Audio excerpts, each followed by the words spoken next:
initiateur moderne des contacts avec l'au-delà. Allan Kardec, 1804-1869, de son vrai nom Hippolyte Léon Denisard Rivail, né à Lyon en 1804.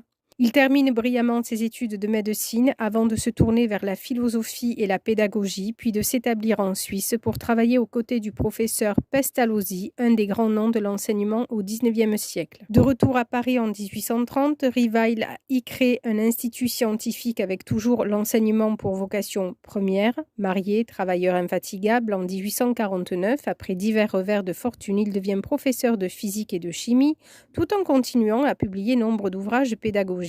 Esprit particulièrement brillant et ouvert, Rivail a connaissance dès 1854, par le biais d'un ami, des séances de spiritisme qui enflamment l'Amérique. Il n'a pratiquement jamais entendu parler des esprits, bien qu'il ait eu vent des théories de Paracels sur le fluide magnétique et du scandale provoqué à Paris à la fin du XVIIIe siècle par le médium viennois Franz Anton Mesmer. Peu à peu, d'autres récits et témoignages de proches de Rivail viennent exciter sa curiosité. Finalement, il décide de participer à des séances de spiritisme et est rapidement convaincu. Cependant, il ne va pas se contenter de devenir un adepte assidu des cercles spirites parisiens. En homme de science, se gardant de porter des jugements trop hâtifs, plutôt que tout admettre sans sourciller, il entreprend d'étudier en profondeur l'hypothèse selon laquelle des esprits de décédés peuvent communiquer avec des vivants. Le mouvement spirit international vient de trouver en Rivail l'un de ses meilleurs théoriciens et de ses plus fervents défenseurs. Sans encore l'expliquer, il pressent que derrière les manifestations des esprits qui s'affirment de toutes parts, il y a quelque chose de nouveau, comme l'émergence et la soudaine révélation d'un véritable monde invisible, qui tout à coup donne à l'homme vivant une autre dimension, par le simple fait qu'il remet en question sa propre mort. Bien décidé à s'attaquer sérieusement au problème, Rivail collecte auprès d'amis et de nombreuses personnalités intellectuelles de l'époque une très importante documentation composée de messages spirites, qu'il analyse et classifie pour en tirer une synthèse cohérente. Rapidement, il réalise l'ampleur de la tâche qu'il se propose d'assumer et comprend qu'il lui sera très difficile de mettre en ordre les milliers de détails, de rapports de communication, de comptes rendus de séances qui s'entassent dans son bureau. Découragé, il est sur le point de renoncer. C'est alors que les esprits entrent en jeu, cette fois pour indiquer à Rivail lui-même, au cours d'une séance spirite, qu'il doit poursuivre son travail, que là est la mission qu'on lui confie depuis le monde invisible. C'est alors que les esprits entrent en jeu, cette fois pour indiquer à Rivail lui-même, au cours d'une séance spirite, qu'il doit poursuivre son travail, que là est la mission qu'on lui confie depuis le monde invisible. Il a été choisi pour mettre en forme et faire connaître au monde la doctrine spirite, et on l'assure qu'il recevra l'aide des esprits. À cet effet, on lui assigne le pseudonyme d'Allan Kardec, qui a été son nom dans une incarnation précédente. Convaincu, Rivail, ou plutôt Allan Kardec, consacre désormais tout son temps et son énergie à ce qui va devenir un véritable sacerdoce. Dans les années qui suivent, partant de l'observation des faits survenus lors des séances spirites et du classement d'une multitude de témoignages, il dépouille le spiritisme du folklore et du manque de sérieux qui l'ont entouré auparavant, jusqu'à lui conférer une dimension philosophique et morale. Il publie nombre d'ouvrages fondamentaux, aujourd'hui reconnus dans le monde entier comme les piliers de la doctrine spirite, le livre des esprits, qu'est-ce que le spiritisme, le livre des médiums, l'évangile selon le spiritisme, le ciel et l'enfer, la genèse, les miracles et les prédictions selon le spiritisme. Il fonde également la célèbre revue Spirit, puis la Société d'études Spirit. Mais surtout, Allan Kardec joue le rôle d'un révélateur, exhumant de l'ombre tout un univers dont non seulement il précise les raisons d'être et les contours, mais on explique aussi le fonctionnement et les multiples rouages, donnant 1000 détails sur les entités qui l'habitent, les esprits et la hiérarchie qui conditionnent leur rapport.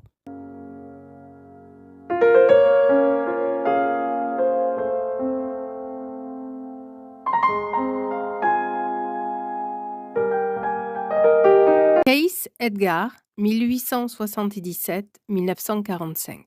Celui que l'on appellera l'homme aux 14 000 lectures psychiques est fils d'une famille de paysans du Kentucky. Il n'a que 13 ans lorsque brusquement sa vie va changer. Un après-midi, comme tant d'autres, alors qu'il est seul en train de lire la Bible sous un arbre, non loin de la ferme familiale, une apparition attire subitement son attention.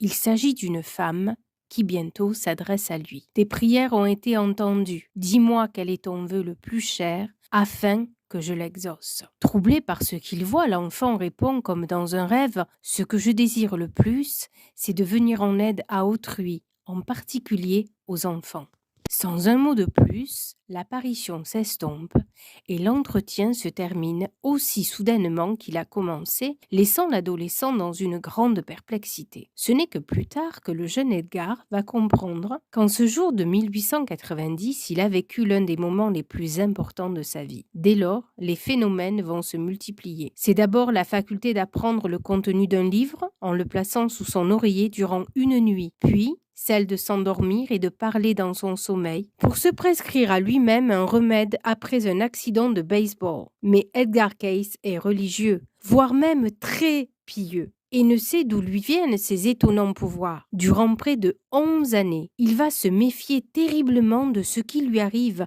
minimisant ses propres facultés. C'est alors qu'en 1900, un événement précipite la révélation de ses fabuleuses capacités. En effet, il devient brusquement aphone sans que la médecine traditionnelle trouve une cause physique à son mal. Durant près d'une année, il va subir cette situation sans trouver de remède efficace susceptible de lui rendre sa voix. C'est alors qu'il se résout à faire appel à l'hypnotisme, très en vogue à cette époque. À cet effet, Edgar Cayce rencontre Halsey Lane qui va jouer un rôle fondamental dans son avenir. Après qu'Edgar ait refusé l'intervention de l'hypnotiseur et se voit volontairement mis en sommeil, Lane lui suggère de regarder à l'intérieur de son propre corps pour y déceler l'anomalie causant son problème. Toujours endormi, Edgar se met à parler d'une voix posée. Oui, nous pouvons voir le corps. Dans son état normal, ce corps est incapable de parler en raison d'une paralysie partielle des muscles inférieurs des cordes vocales due à une tension nerveuse. On peut y remédier en activant par suggestion la circulation dans la partie affectée, tandis qu'il est dans cet état inconscient. Cayce et Lane restent sidérés par ce diagnostic, Edgar n'ayant absolument aucune connaissance en matière médicale. Néanmoins, d'un commun accord, il s'exécute. Et après une séance surprenante durant laquelle Lane voit le haut de la poitrine de Cayce s'empourprer sous l'afflux sanguin, celui-ci se réveille, guéri, ayant retrouvé sa voix. Cet instant marque la fin d'un mal jusque-là inexplicable, mais c'est aussi surtout le début d'une incroyable aventure. Durant les 22 années qui vont suivre, Edgar Cayce, s'endormant à volonté, va révéler des milliers de diagnostics, mais aussi des traitements qualifiés de traitements psychiques dont bon nombre paraîtront souvent peu orthodoxes aux praticiens de son temps, jusqu'à parfois s'opposer franchement aux coutumes en vigueur, permettant de résoudre des cas pathologiques de tous ordres. En 1931, les admirateurs d'Edgar Cayce fondent à Virginia Beach, en Virginie, l'Association for Research and Enlightenment,